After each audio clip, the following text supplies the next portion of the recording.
ছাত্ৰ ছাত্ৰীসকল তোমালোক আটাইকে মোৰ চেনেলৰ আজি ক্লাছলৈ স্বাগতম জনাইছো। তো ইয়াৰ আগৰ ক্লাছত আমি তোমালোকৰ প্ৰথম অনুশীলনী ৰাসায়নিক বিক্ৰিয়া পঢ়ি আছিলো আৰু তাৰ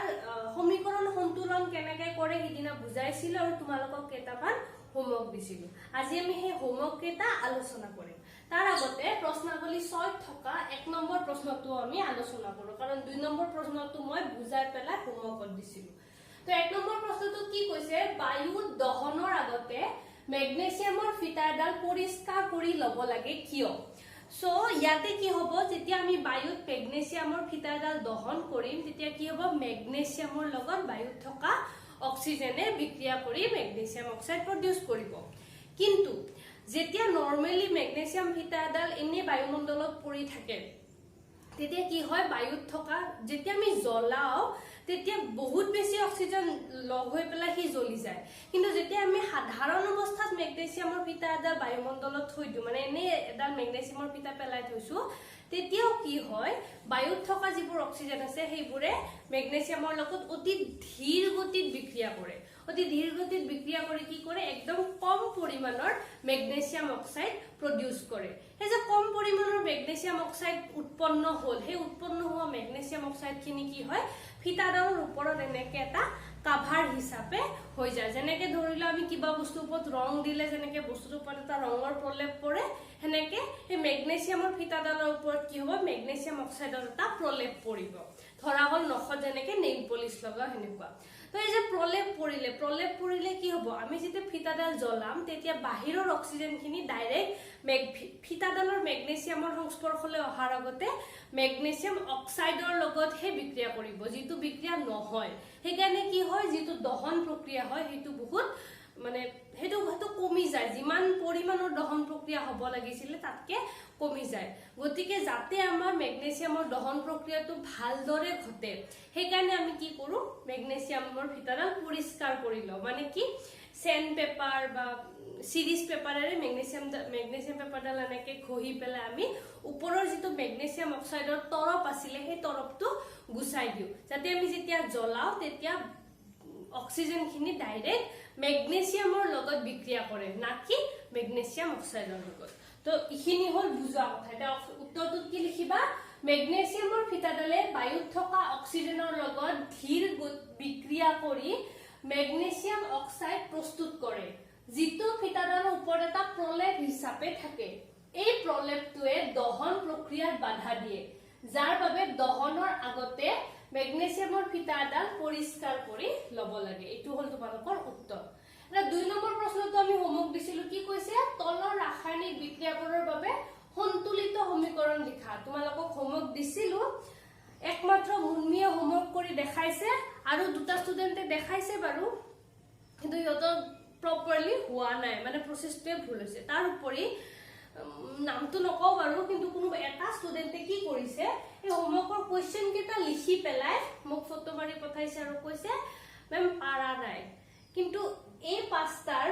দুটা অলৰেডি সমীকৰণ সন্তুলিত হৈয়ে আছে। গতিকে যিটো লৰাই মোক পাৰা নাই বুলি কৈছে, ই যে মিছা কৈছে গমেই পোৱা যায়। গতিকে মই আশা কৰিম তোমালোকে হোমৱৰ্কবোৰ প্ৰপাৰলি কৰিবা, নহলে তোমালোকৰ নিজৰে প্ৰব্লেম হ'ব। এতিয়া চোৱা, হাইড্ৰোজেন যোগ ক্লোৰিন, হাইড্ৰোজেন ক্লোৰাইড। হাইড্ৰোজেনৰ ফৰ্মুলা কি H2, ক্লোৰিনৰ ফৰ্মুলা Cl2। তো হাইড্ৰোজেন ক্লোৰাইডৰ ফৰ্মুলা হল HCl। তো HCl ৰ এতিয়া চোৱা, এইফালে হাইড্ৰোজেন দুটা আছে, এইফালে এটা আছে, ক্লোৰিন দুটা, এইফালে এটা। গতিকে ইয়াতে যদি মই 2 দি দিওঁ তেতিয়াহলে কি হৈ যাব, তোমালোকৰ সমীকৰণটো সন্তুলিত হৈ যাব। মই এইকেইটা ৰঙাৰে লিখি দিওঁ ৰবা সন্তুলনখিনি, তেতিয়া তোমালোকে ধৰিব পাৰিবা যে কোনখিনি উত্তৰ কৰিব লাগিব। ইদিনাটো মই সমীকৰণ কেইটা লিখিয়ে দিছিলো, আজি সন্তুলিত কৰি দিম, এইটো 2 হ'ব। তাৰপিছত চোৱা, barium chloride plus aluminium sulphate, barium sulphate plus aluminium chloride, BaCl plus Al2SO4 whole 3 plus BaSO4 plus AlCl3। তো ইয়াতে চোৱা, SO4 টো ইয়াতে 3টা আছে, ইয়াতে এটা আছে। গতিকে কি কৰিম, আমি ইয়াতে 3 এটা দি দিম। ইয়াতে 3 দি দিয়াৰ লগে লগে বেৰিয়াম কেইটা হৈ গ'ল 3টা। ইয়াতে বেৰিয়াম 3টা হোৱাৰ কাৰণে মই কি কৰিম, ইয়াতেও বেৰিয়াম 3 কৰি দিম। ইয়াতে বেৰিয়াম 3টা হৈ গ'ল, SO4 3টা মিলি গৈছে। বেৰিয়াম 3টা বেৰিয়াম 3টা আছে ক্লোৰিন কেটা 3টা ইয়াতে ক্লোৰিন কেটা আছে 3টা কিন্তু ইয়াতে Al টো কেটা আছে 2টা ইয়াতে Al কেটা আছে এটা গতিকে ইয়াক আমি যদি মই 2 কৰি দিউ ইয়াক 2 কৰি দিয়াৰ লগে লগে কি হ'ব ক্লোৰিন 6টা হৈ যাব আৰু যদি ক্লোৰিন 6টা হয় তেতিয়া হলে ইয়াতো মই 6 কৰিব লাগিব ও ইয়াতে এটো Al2COCl3 এলুমিনিয়াম ক্লোৰাইডৰ ফৰ্মুলা হয় Al2Cl3 তো ইয়াতে কি হকল Al2 আছে Al2 মিলি গল এটো প্ৰশ্নটো লিখতে ভুল হৈছিলে এটো তোমালকে এলুমিনিয়াম ক্লোৰাইডৰ ফৰ্মুলা Al2Cl3 লিখি দিবা তো কি হগল মিলি গল SO4 3টা ইয়াতে SO4 3টা বেৰিয়াম কেটা 3টা ইয়াতে বেৰিয়াম 3টা ক্লোৰিন 3টা ক্লোৰিন 3টা এলুমিনিয়াম ইয়াতে 2টা ইয়াতে এলুমিনিয়াম 2টা এটো মিলি গল নেক্সট তো সোডিয়াম প্লাস পানী sodium hydroxide plus hydrogen sodium কেটা আছে এটা এফালে এটা অক্সিজেন কেটা ইয়াতে এটা কিন্তু হাইড্ৰোজেন কেটা আছে ইয়াতে 2টা ইয়াতে 3টা তো 3 আৰু 2 কে আমি ডাইৰেক্ট নিমিলা আমি কি কৰিম ইয়াতে এটা 2 দি দিম ইয়াতে 2 দি দিয়াৰ লগে লগে হাইড্ৰোজেন মোৰ কেটা হৈ গল 2টা আৰু 2টা 4টা হাইড্ৰোজেন যদি 4টা হৈ যায় ইয়াতে মই এটা 2 দি দিলো ইয়াতে 2 দি দিয়াৰ লগে লগে অক্সিজেন কেটা হৈ গল 2টা আৰু ইয়াতে অক্সিজেন 2টা হৈ গল কিন্তু সোডিয়াম ইয়াতে কেটা হৈ আছে 2টা গতিকে এইফালে আমি কি মিলাম সোডিয়াম আমি 2টা মিলাম তো এইবোৰ তোমালোকে প্ৰথম অলপ টান পাবা কিন্তু যিমানে সমীকৰণ সন্তুলিত কৰিবা সহজ হৈ গৈ থাকিব কপাৰ প্লাস এটো মই হোমৱৰ্ক দিছিলো Cu plus AgNO3 CuNO3 whole two plus Ag ইয়াতে সোয়া NO3 ইয়াতে কেটা আছে এটা ইয়াতে আছে 2টা গতিকে আমি কি কৰিম ইয়াতে এটা 2 দি দিম ইয়াতে 2 দি দিয়াৰ লগে Ag কেটা হৈ গল 2টা Ag 2টা মানে মই ইয়াতে এটা 2 দি দিলো এটো মিলি গল তাৰ পিছত জুনে কৈছিলা মেম হোমৱৰ্ক এটাও পাৰা নাই এটো সোয়া CaCO3 Ca কেটা আছে এফালে এটা আছে আৰু এফালে Ca কেটা আছে এটা Ca মিলি আছে কাৰ্বন কেটা এটা ইয়াতো কাৰ্বন এটা অক্সিজেন এফালে 3টা এফালে অক্সিজেন 1 + 2 3 এটো অলৰেডি মিলি আছে এটো আকৌ আমি বেলেগকে একো মিলাব নালাগে তো এটো অলৰেডি সন্তুলিত হৈ আছে আমি যেতিয়া সন্তুলিত কৰিম কি কৰিম এনেকে সিম্বল দি যাম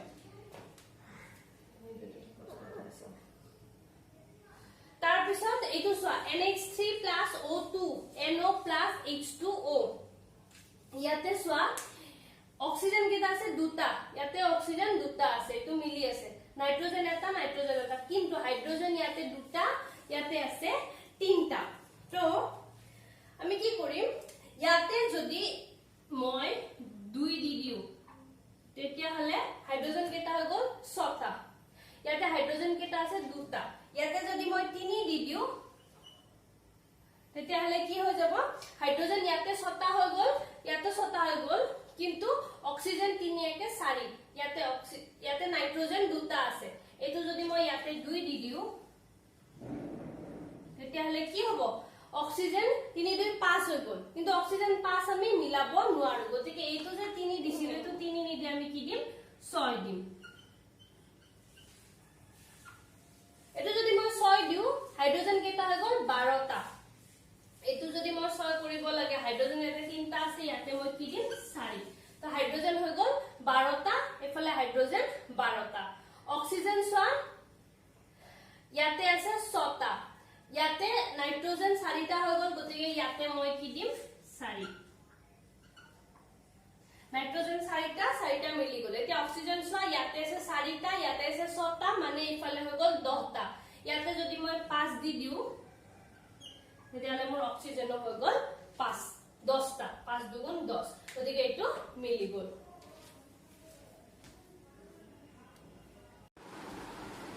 এতিয়া সোয়া তোমালোকৰ 4 number হোমৱৰ্কটো Fe2O3 + CO Fe + CO2 ইয়াতে O কেটা আছে 3টা আছে আৰু ইয়াতে এটা আছে 3 একে 4 তো ইয়াতে যদি মই অক্সিজেন 4টা কৰিব লাগে তেতিয়া হলে মই কি কৰিম ইয়াতে 2 এটা দি দিলো আৰু ইয়াতে আইৰন কেটা আছে 2টা ইয়াতে আইৰন 2টা আছে আইৰন 2টা মিলি গল ইয়াতে অক্সিজেন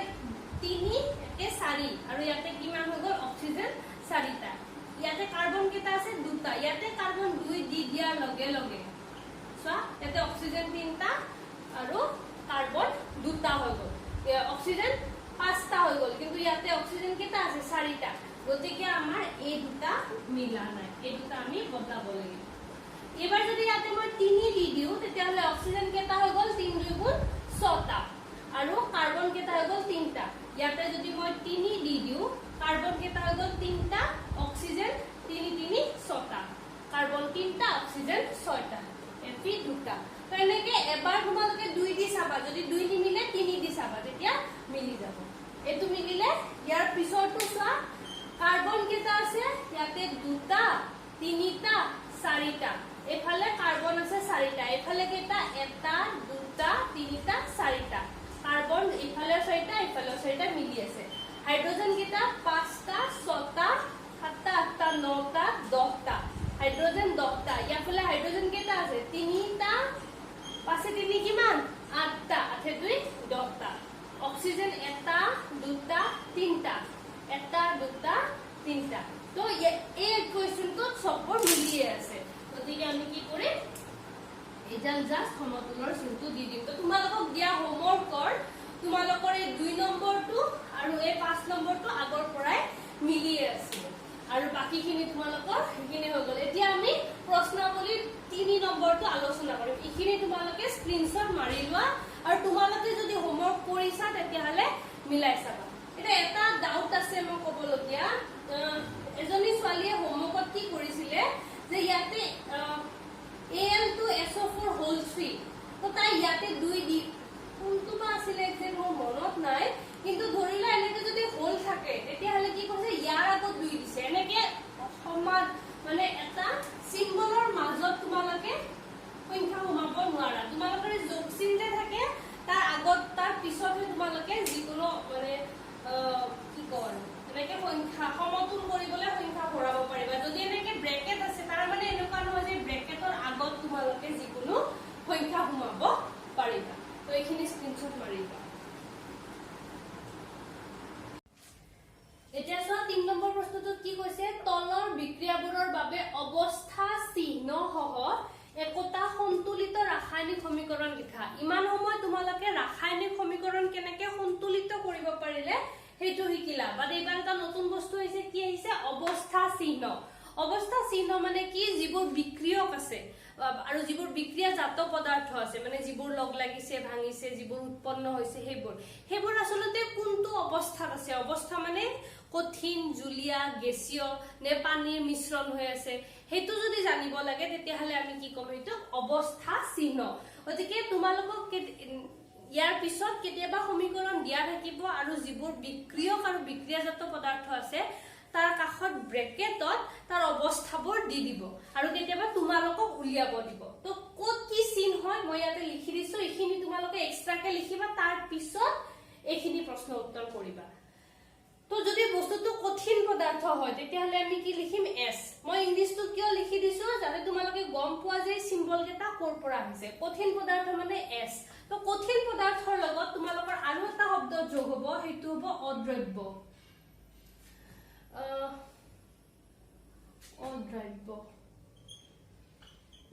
অদ্ৰব্য মানে কি ধৰি লোৱা কিবা এটা বিক্ৰিয়া আছিল বিক্ৰিয়া ঘটিবলৈ তোমালোকে কি কৰিছা দুটা জুলীয়া পদাৰ্থ মিহলি কৰিছা এই দুটা জুলীয়া পদাৰ্থ মিহলি কৰাৰ পিছত যেতিয়া বিক্ৰিয়া হৈছে বিক্ৰিয়া হোৱাৰ পিছত কি হৈছে কিবা এটা গোটা পদাৰ্থ উৎপন্ন হৈছে যিটো সেই জুলীয়া পদাৰ্থখিনিত মিহলি হৈ নাযায় ই কি হৈছে সেই জুলীয়া পদাৰ্থৰ তলত মানে যিটো পাত্ৰত বিক্ৰিয়াটো ঘটিছিলে সেই পাত্ৰটোৰ তলত গুট খাইছে বা মানে মই কেনেকুৱা ধৰণৰ বিক্ৰিয়া নহয় মই জাস্ট উদাহৰণটোহে দিছো দে যদি বালি পানীত মিক্স কৰা যেনেকে বালিখিনি তলত গুট খায় হেনেকে যদি দুটা কিবা জুলীয়া পদাৰ্থ লগ লাগি পেলাই হেনেকা সৰু সৰু কঠিন পদাৰ্থ উৎপন্ন কৰি তলত লগ লাগে তেতিয়া আমি কি কম যে সেই বস্তুখিনি জুলীয়া পদাৰ্থখিনি দ্ৰৱণীয় হোৱা নাই কি হৈছে অদ্ৰাব্য আৰু যদি অদ্ৰাব্য শব্দ থাকে তাৰ পৰা বুজিবা যে হেতু কঠিন আৰু যদি কয় যে দুটা জুলীয়া পদাৰ্থ দুটা দ্ৰব্য বুলি যদি কয় সাধাৰণতে যদি দ্ৰব্য এনে দ্ৰব্য মানে কি হয় যিকোনো বস্তু মিহলি হ'ব পাৰে কিন্তু ৰাসায়নিক বিক্ৰিয়াত আমি দ্ৰব্য মানে কি বুজিম তৰল পদাৰ্থ যদি তোমালোকক দ্ৰব্য বুলি কয় আৰু যদি কয় তৰল পদাৰ্থ এনেকুৱা শব্দ থাকিলে কি হ'ব লিকুইড তাৰপিছত যদি কয় গ্যাস ওলাই গৈছে বা এনেকা কয় যে উৰি গল এনেকুৱা শব্দ থাকিলে তোমালোকে কি ব্যৱহাৰ কৰিবা গ্যাস জি আৰু জলীয় এই জুলি তৰল আৰু জুলীয়া একে বস্তু জুলীয়া আৰু জলীয়ৰ মাজত কি ডিফাৰেন্স আছে যে জলীয় মানে যেটো পানীৰ লগত মিক্স হৈছে যেনেকে নিমখ পানী বনাবলৈ আমি কি কৰিম নিমখ আৰু পানী নিমখটো পানীত গুলি দিম হেতু কি হয় নিমখ পানী এনেকে কিছুমান বস্তু আমি যেটা মিক্স কৰিব লাগে তা কি কৰো পানীত মিক্স কৰি পেলাই বিক্ৰিয়াটো কৰিব দিও ওদিকে যিবোৰ বস্তুত পানী থাকে তা কি কয় জলীয় জলীয় মানে একুয়াস AQ এটো হৈ গল জলীয় ঠিক আছে এই সিম্বলবোৰ তোমালোকে কি কৰিব লাগিব এতিয়া সমীকৰণত ব্যৱহাৰ কৰিব লাগিব ইখিনি তোমালোকে লিখিলা ইখিনি লিখি পেলাহে ইখিনি লিখিবা তো এই সমীকৰণটো কি দিছে বেৰিয়াম ক্লোৰাইড আৰু সোডিয়াম সালফেটৰ জলীয় দ্ৰৱ এই জলীয় দ্ৰৱ বুলি কোৱা মানে এটো কি আহি গল এটো একুয়াস আহি যাব কিয় কাৰণ এটো জলীয় দ্ৰৱ কিহৰ বেৰিয়াম ক্লোৰাইডৰ formula BaCl2 plus sodium sulfate NaSO4 এই তোমালোকৰ এটো তিনি 2 নম্বৰৰ প্ৰশ্নটো এই সমীকৰণটো আছে তাত মাত্ৰ কি আছে এই চিহ্নবোৰ দিব লগা নাছিলে অকল সন্তুলিত কৰিব লাগিছিল হে একেবোৰতে এবাৰ আমি চিহ্ন দি পেলাই সন্তুলিত কৰিম ইয়াৰ পৰা কি উৎপন্ন হৈছে জলীয় দ্ৰৱৰ মাজত বিক্ৰিয়া ঘটি অদ্ৰাব্য মানে কি হ'ব এই বেৰিয়াম সালফেটটো কি হ'ব সলিড কঠিন পদাৰ্থ barium sulphate BaSO4 plus sodium chloride NaCl এক মিনিট মই মিলাই চাও ঠিক আছে আৰু সোডিয়াম ক্লোৰাইড হৈ গল এটা সব Ba ইয়াতে এটা আছে একো প্ৰবলেম নাই SO4 ইয়াতে এটা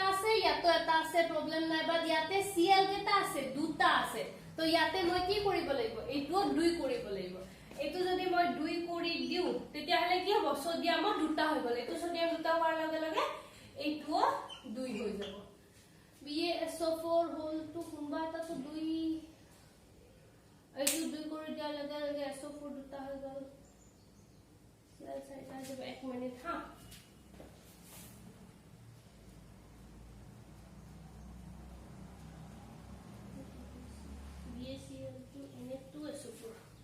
ওকে এই ফৰ্মুলাটোত Na2SO4 আছে হা তোমালোকে নাভাবিবা যে মই দুইটো লগাই দিছো এই ফৰ্মুলাটোৱে Na2SO4 হয় মানে সোডিয়াম সালফেটৰ ফৰ্মুলা হ'ব Na2SO4 এটা মিলি গৈছে সোৱা Na কেটা দুটা Cl কেটা দুটা বেৰিয়াম এটা SO4 এটা ইখিনি লাগে হল কিন্তু আমাক কি দিছে অৱস্থাৰ চিহ্ন দেখাব দিছে তো অৱস্থাৰ চিহ্ন কেটা মই ৰঙাৰে লিখি দিম যাতে তোমালোকে চিনি পোৱা So BaCl2 বুলি আমাৰ কি কৈছে জলীয় দ্ৰৱ মানে আমাৰ কি আহিব একুয়াস তো ইয়াতে ব্ৰেকেটত আহিব একুয়াস মোৰ ঠাইটো কম হৈ গল তোমালোকে অলপ বেছি ঠাই এৰিবা ঠিক আছে এটো একুয়াস হৈ গল তাৰছত এটো দুইটা জলীয় দ্ৰৱ হয় নে নাই গতিকে এইটো আমাৰ কি আহিব একুয়াস মানে AQ তাৰছত BaSO4 কি হয় অদ্ৰাব্য বেৰিয়াম সালফেট মানে কি হ'ব এইটো সলিড আৰু NaCl কি কৈছে সোডিয়াম ক্লোৰাইডৰ দ্ৰৱ মানে কোনটো হ'ব জুলিয়া গতিকে এইটো হৈ যাব আমাৰ লিকুইড ইয়াৰ পিছত এইটো স্লা 2 নম্বৰটো সোডিয়াম হাইড্ৰক্সাইড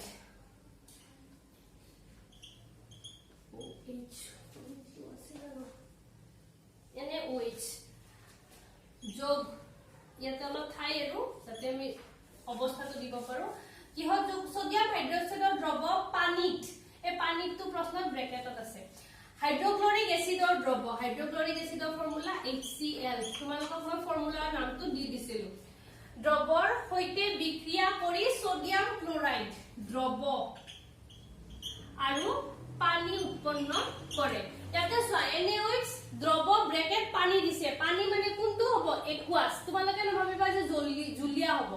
ইয়াতে পানী যদি কেতিয়াবা ব্ৰেকেটত দিয়ে খাটাংকে এটো কি হৈ যাব একুয়াস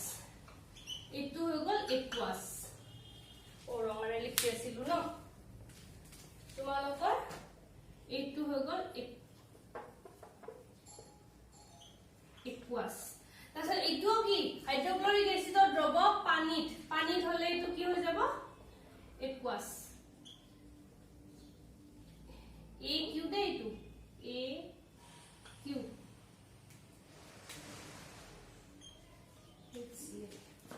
তাৰপিছত কি কৈছে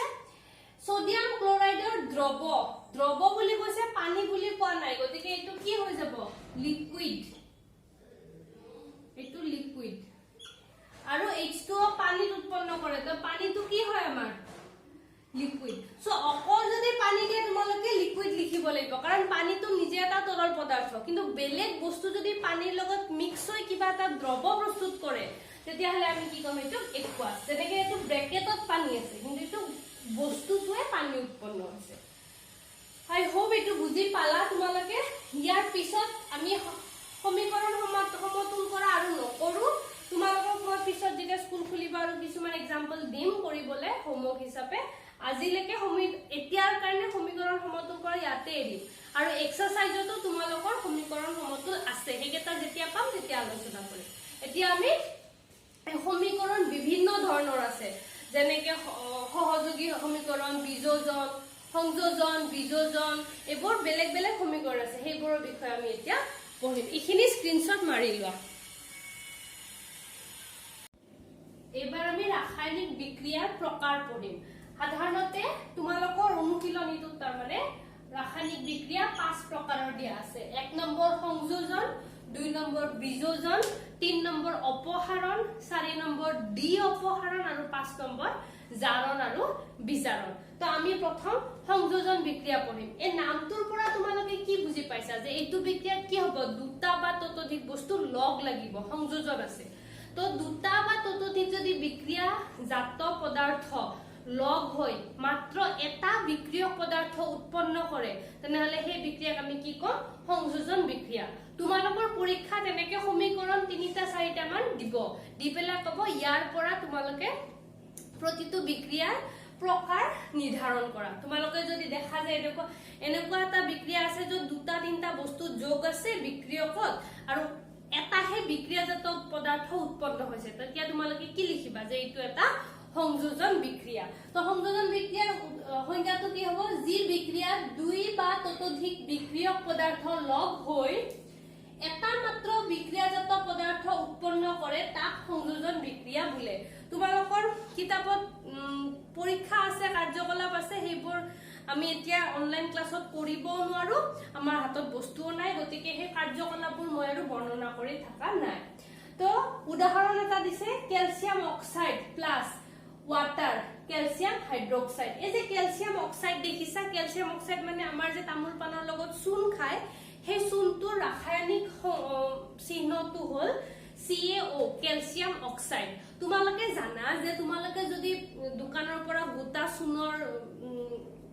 টুকুৰা এটা কিনি আনা সেই টুকুৰাটো যেতিয়া আমি খাবলগীয়া চূণ কৰো কি কৰো পানী মিক্স কৰি থৈ দিও নে নাই আৰু তোমালোকে যদি কেতিয়াবা লক্ষ্য কৰিছা চূণ যেতিয়া গোটা টুকুৰাটো আনি পানীত মিক্স কৰি থওঁ সেই যিটো পাত্ৰ সেইটো বহুত গৰম হৈ যায় কিয় কাৰণ সেই প্ৰক্ৰিয়াটোৱে বহুত তাপ উৎপন্ন কৰে আৰু তাৰ পৰা যিটো আমি যিটো চূণ খাওঁ পানীৰ লগত মিক্স সেইটো কি হয় ক্যালসিয়াম হাইড্ৰোক্সাইড আমি ক্যালসিয়াম অক্সাইড নাখাওঁ আমি ক্যালসিয়াম অক্সাইডটো পানীৰ লগত মিক্স কৰি ক্যালসিয়াম হাইড্ৰোক্সাইডলৈ সলনি কৰো এইটো এটা ৰাসায়নিক বিক্ৰিয়া তো ইয়াৰ অৱস্থা কি চোৱা চূণৰ যিটো শিলগুটি আমি কিনি আনো সেইটো নিশ্চয় কঠিন সলিড পানীটো কি লিকুইড এল আৰু যিটো উৎপন্ন হয় সেইটো কি হয় পানীৰ লগত মিশ্ৰণ হয় নে নাই গতিকে এইটো কি হ'ব aqueous তাৰ পিছত কাৰ্বন যেতিয়া আমি জ্বলাও কাৰ্বন মানে কি কয়লা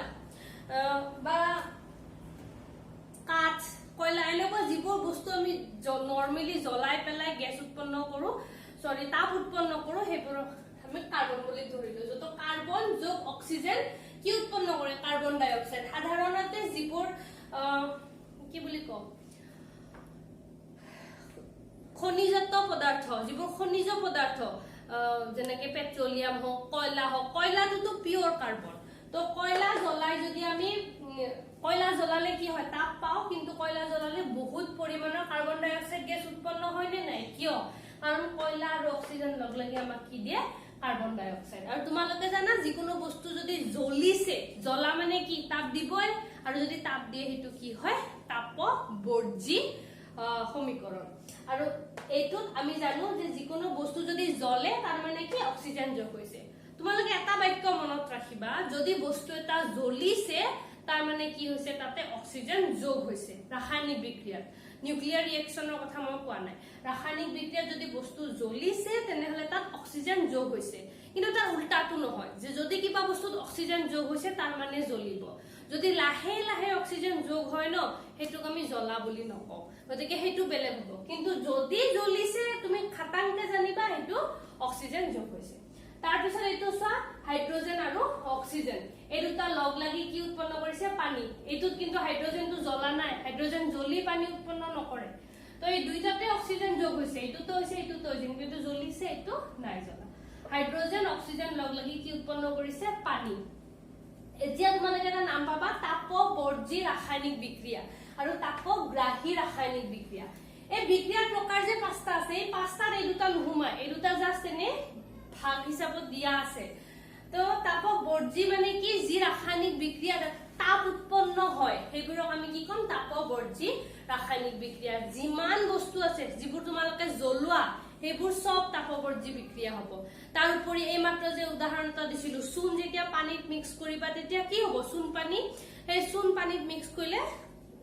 তাপবৰ্জী বিক্ৰিয়া উৎপন্ন হয় সেইকাৰণে কি হয় যেটো টেমাত চূণটো থোৱা সেইখিনি বহুত গৰম হৈ যায় এইটো তাপবৰ্জী বিক্ৰিয়া আমাৰ গাটো যে গৰম আমি যে আমাৰ গাৰ এটা নিজা উষ্ণতা আছে নে নাই এই উষ্ণতাটো কিয় হয় কাৰণ আমাৰ দেহত শ্বসন প্ৰক্ৰিয়া ঘটি থাকে তোমালোকক মই জীৱন প্ৰক্ৰিয়া পঢ়াইছো জীৱন প্ৰক্ৰিয়াত মই কি বুজাইছিলো আমাৰ যিবোৰ হজম হোৱা খাদ্য তাৰ যিবোৰ সৰু সৰু কণিকা সেইবোৰ কি হয় তেজে আমাৰ শৰীৰৰ বিভিন্ন অংশলৈ লৈ যায় আৰু কোষৰ ভিতৰত সেইবোৰ ভাঙি পেলাই শক্তি উৎপন্ন কৰে তোমালোকে পাইছা আৰু সেই যে শক্তি উৎপন্ন কৰা যেটো ৰাসায়নিক বিক্ৰিয়া সেই ৰাসায়নিক বিক্ৰিয়াটো তাপ উৎপন্ন হয় আৰু সেই তাপৰ কাৰণে আমাৰ নিজা এটা বডি টেম্পাৰেচাৰ আমাৰ এটা উষ্ণতা আছে তো সেই উষ্ণতাটো যদি আমি গৰম পাই আছো নে না আমাৰ তোমালোকৰ বডিৰ যেটো উষ্ণতা হেতু পাইছা নে নাই তো কৰ পৰা পাইছা এটা ৰাসায়নিক বিক্ৰিয়াৰ পৰা তাৰ মানে কি হ'ল বিক্ৰিয়াটোৱে তাপ উৎপন্ন কৰিছে আৰু যদি তাপ উৎপন্ন কৰিছে তোমালোকৰ শ্বসন কিহৰ উদাহৰণ হ'ব তাপবৰ্জী ৰাসায়নিক বিক্ৰিয়াৰ উদাহৰণ তাৰ পিছত প্ৰাকৃতিক গেছৰ দহন CH4 হ'ল মিথেন মিথেন যেতিয়া আমি জ্বলাম তেতিয়া কাৰ্বন ডাই অক্সাইড আৰু পানী উৎপন্ন হয় মিথেন এবিধ গেছ গোবৰ গেছ যে জানা তোমালোকে গোবৰ গেছত মিথেন পোৱা যায় তো গোবৰ গেছ জ্বলালে আমি কি কৰো তাপ পাও গতিকে এইটো এটা কি হ'ব তাপবৰ্জী ৰাসায়নিক বিক্ৰিয়া এইটো এটা তাপবৰ্জী ৰাসায়নিক বিক্ৰিয়া এই দুইটাই তাপবৰ্জী ৰাসায়নিক বিক্ৰিয়া চূণ পানী বনোৱা আৰু কি হয় কয়লা জ্বলোৱা চূণ পানী বনোৱা আৰু মিথেন গেছ জ্বলোৱা এইবোৰ সব তাপবৰ্জী বিক্ৰিয়া তাৰপিছত এটা আছে তাপগ্ৰাহী ৰাসায়নিক বিক্ৰিয়া তাপগ্ৰাহী ৰাসায়নিক বিক্ৰিয়া মানে কি যিবোৰ বিক্ৰিয়াত তাপ শোষিত হয় তেনে বিক্ৰিয়াক তাপগ্ৰাহী বিক্ৰিয়া বোলে মানে কি যিবোৰ বিক্ৰিয়া কৰিলে কি হয় উচ্চৰ পাজৰটো ঠাণ্ডা হৈ যায় হেতুক আমি কি কওঁ তাপগ্ৰাহী ৰাসায়নিক বিক্ৰিয়া যেনেকে গ্লুকোজ তোমালোকে যে গ্লুকোজ কিনি আনি যেতিয়া পানীত মিক্স কৰা পানীখিনি ঠাণ্ডা হৈ যায় নে নাই কিয় এই গ্লুকোজে পানীৰ লগত ৰাসায়নিক বিক্ৰিয়া কৰে আৰু যেতিয়া বস্তুটো ঠাণ্ডা হোৱা মানে কি ই চাৰিওফালৰ পৰা তাপটো শোষণ কৰে আৰু তাপ শোষণ কৰা মানে তাৰ নাম কি হয় তাপগ্ৰাহী ৰাসায়নিক বিক্ৰিয়া তো এই দুটা নাম তোমালোকে মনত ৰাখিবা আৰু যদি তাপবৰ্জী হয় তেতিয়াহলে আমি কি কৰো ইয়াতে এনেকে এডাল কাৰ্চিন দি দিও মানে কি বিক্ৰিয়াকৰ লগত এডাল তাপ উৎপন্ন হৈছে তাপ উৎপন্ন হলে আমি এনেকে কাৰ্চিন দি দিও ঠিক আছে এইখিনি তোমালোকে স্ক্ৰিনশ্বট মাৰি লোৱা আৰু মই আশা কৰিম যে এই আটাইবোৰ বস্তু তোমালোকে বহিত প্ৰপাৰলি লিখি ৰাখিবা এইবাৰ চোৱা বিযোজন বিক্ৰিয়াটো সংযোজন বিক্ৰিয়াৰ সম্পূৰ্ণ অপোজিট ইয়াতে মই লিখি দিও সংযোজনৰ বিপৰীত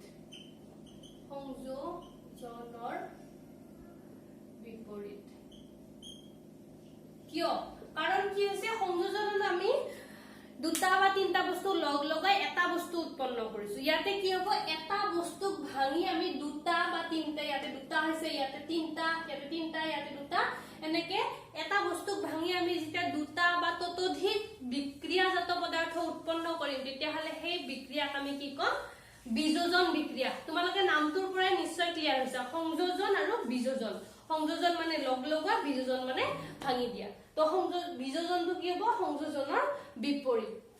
তাৰ উপৰি ইয়াতে চোৱা গুটে কেটাতে আমি কি কৰিছো তাপ ব্যৱহাৰ কৰিছো সাধাৰণতে সদায় নহয় বা সাধাৰণতে বিযোজন বিক্ৰিয়াবোৰ কি হয় তাপ প্ৰয়োগ কৰিব লাগে কাৰণ বিযোজন মানে কি এটা বস্তু আছে যেটো তোমালোকে ভাঙিবা যেটো বস্তু অলৰেডি এক্সিষ্ট হৈ আছে হি কি হয় তি তাৰ নৰমাল ফৰ্মত আছে ওদিকে যিকোনো বস্তু এটা যেটা তাৰ নিজা ফৰ্মত থাকিব তাক ভাঙিবলৈ তোমালোকে বাহিৰৰ পৰা শক্তি প্ৰয়োগ কৰিবই লাগিব শক্তি প্ৰয়োগ নকৰাকে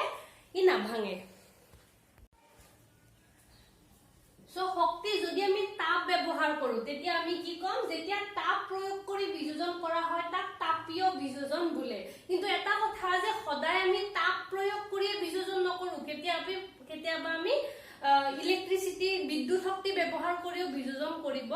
পাৰো তো যদি বিদ্যুৎ শক্তি ব্যৱহাৰ কৰো তেতিয়া হলে হেতু কি হ'ব তাপীয় বিযোজন নহয় কিন্তু শক্তিটো দিবই লাগিব বিযোজন কৰিবলৈ শক্তি তোমালোকে প্ৰয়োগ কৰিবই লাগিব যদি তাপ হয় তেতিয়া তাপীয় বিযোজন আৰু কেতিয়াবা তো সাধাৰণতে হেবো কৈছো তাপ কিন্তু শক্তিটো মাষ্ট বি তো যেতিয়া তাপ প্ৰয়োগ কৰি বিযোজন কৰা হয় তাক তাপীয় বিযোজন বোলে তো ইয়াতে কেইটামান উদাহৰণ আছে FeSO4 কি ফৰ্মত আছে সলিডত তাক যেতিয়া আমি তাপ দিম ই Fe2O3 SO2 SO3 এই তিনটা বিক্ৰিয়াজাত পদাৰ্থলৈ ভাঙি যায় তোমালোকে ডাইৰেক্ট এই সমীকৰণটো মনত ৰাখিবলৈ তোমালোকক নালাগে এটা সহজ চাই সমীকৰণ তোমালোকে জাস্ট বিক্ৰিয়া ইয়াৰ উদাহৰণ দিবলৈ মনত ৰাখিবা কিন্তু তোমালোকে যাতে বস্তুটো বুজি পোৱা যে যদি এটাৰ পৰা তিনটা হৈছে তোমালোকক এইটো চিনি উলিয়াব দিব যে বিক্ৰিয়াটোৰ নামটো দিব দি পেলাই ক'ব যে এইটো বিযোজন বিক্ৰিয়া নে সংযোজন বিক্ৰিয়া আৰু যদি কয় যে বিক্ৰিয়াবোৰৰ সংজ্ঞা লিখি এটা উদাহৰণ দিয়া তো এটা উদাহৰণ মনত ৰাখিলে সাফিচিয়েন্ট বাকিখিনি তোমালোকে বুজি পালে হ'ল এইটো চোৱা CaCO3 এইটো কি হয় চুনশিল যেটো আমি মানে কি ক নেচাৰত যেটো পাই যেটো খান্দি উলিয়াই হেতু কি হয় এইটো ফৰ্মত থাকে ইয়াক CaCO3 এইটো যদি আমি তাপ দিও তেতিয়া হলে কি হয় পোৰা চুনলৈ ৰূপান্তৰিত হয় পোৰা চুনটো আমি ঘৰলে কিনি আনো খাবলৈ বা এই যে বেৰত যে চুনৰ ৰং দিয়ে ন মানে এনেকা নহয় ন যে গুলপীয়া নীলা ৰঙা হলেও তাত চুন থাকিব পাৰে চুনত কি হয় ৰংটো দি দিলে আমি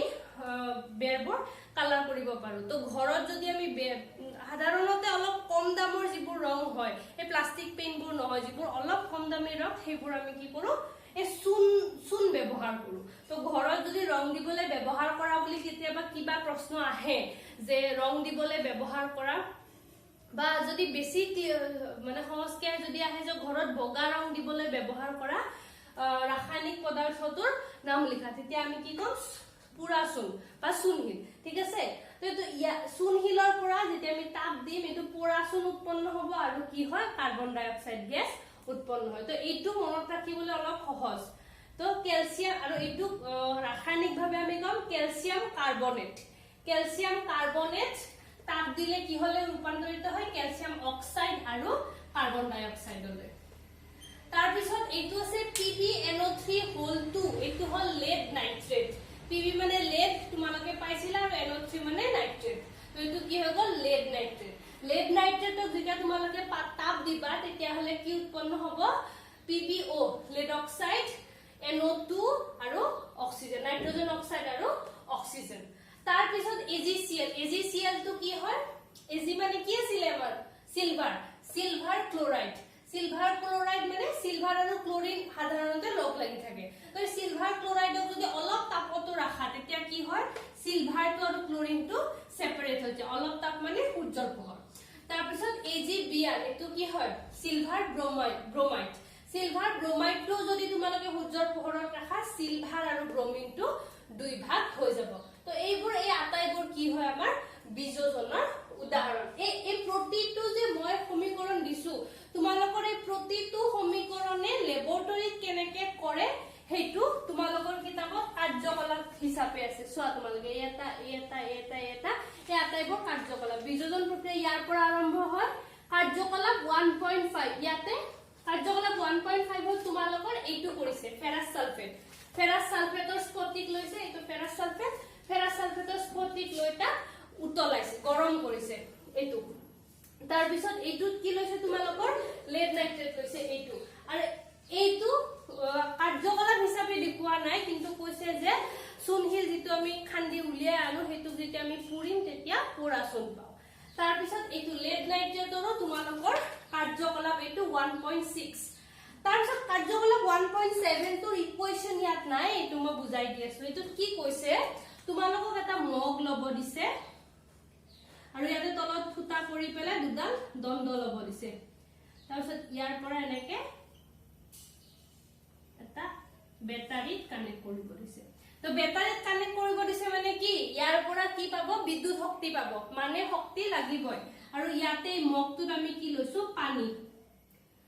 আৰু এই কাৰ্বন দণ্ডডালত পানী এনেকে সৰি এই দণ্ড দুডালত পানী এনেকে লব লাগিব যাতে এই পানীয়ে দণ্ড দুডাল ওপৰেৰে পাৰ হৈ না যায় দণ্ডডালৰ অলপ অংশ হলে ওপৰত উলাই থাকিব লাগিব এটো যদি আমি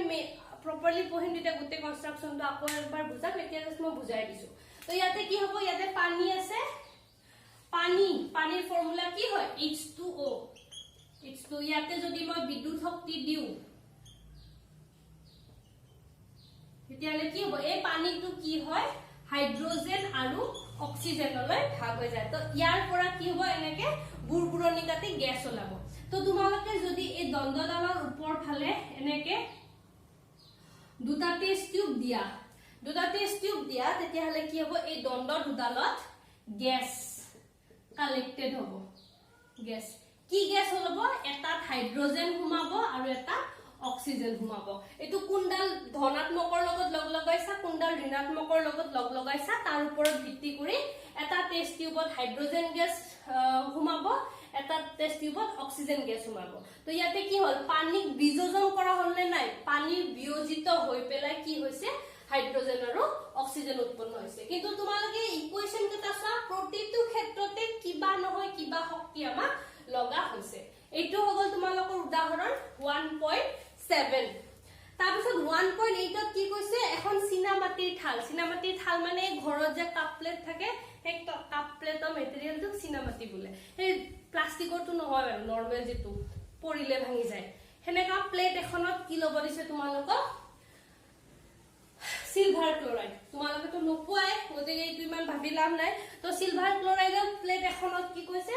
সৰি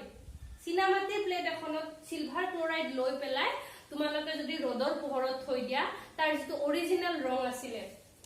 ইয়াতে কি আছে বগা আছিল সিলভাৰ ক্লোৰাইডৰ ৰং বগা এই বগা সিলভাৰ ক্লোৰাইড যদি ৰদৰ পোহৰত থৈ দিয়া তোমালোকৰ কি হ'ব কিছু সময় পিছত হেখিনি ৰং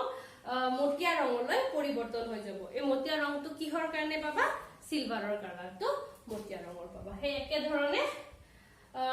সিলভাৰ ব্ৰোমাইডটো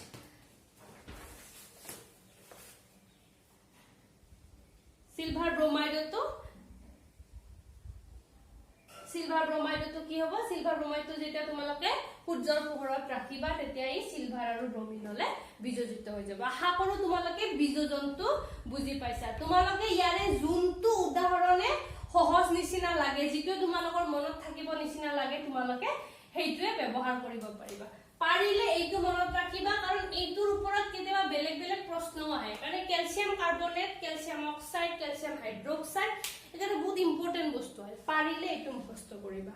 তো এইটো হৈ গল বিযোজন এতিয়া আমি অপহৰণ আলোচনা কৰিম ইখিনি তোমালোকে স্ক্ৰিনশ্বট মাৰি লোৱা এতিয়া তোমালোকৰ পেজ নাম্বাৰ 10 ত থকা প্ৰশ্নকেইটা চোৱা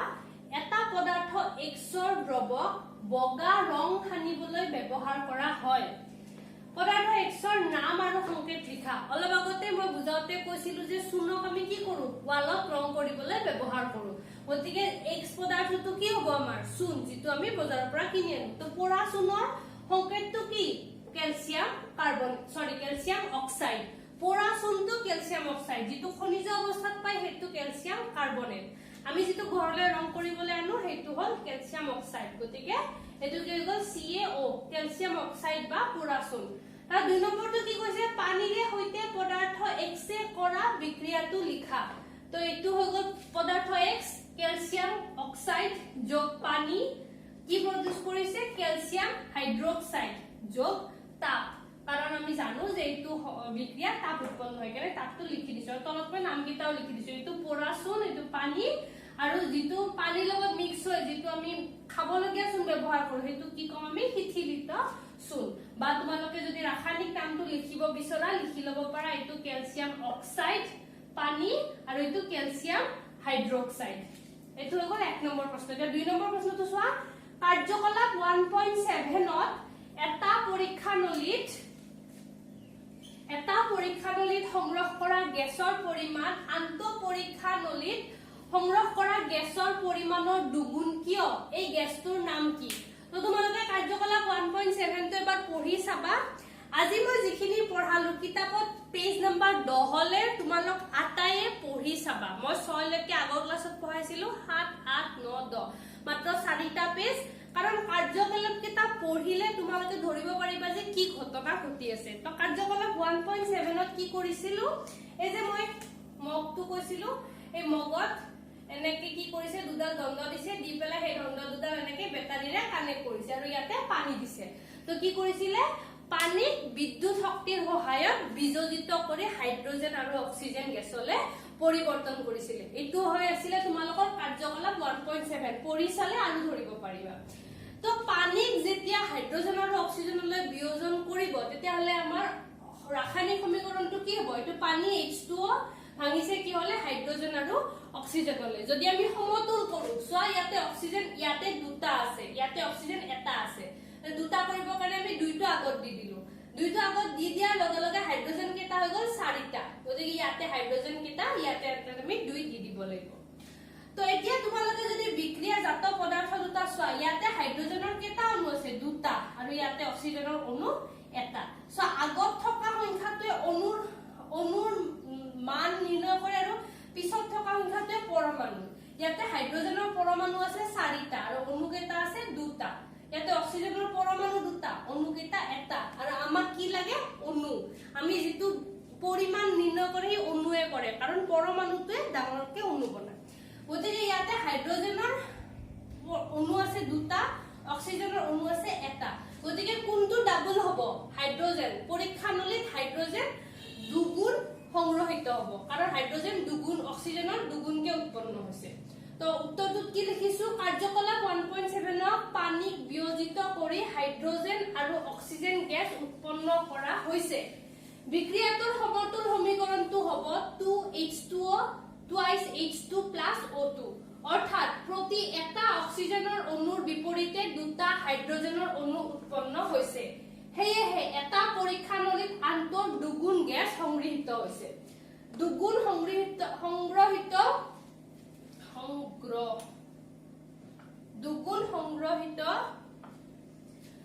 গেছটো হল হাইড্ৰজেন গেছ এইটো হল তোমালোকৰ প্ৰশ্নাৱলী পেজ নম্বৰ 10 ৰ প্ৰশ্নাৱলী তিনটা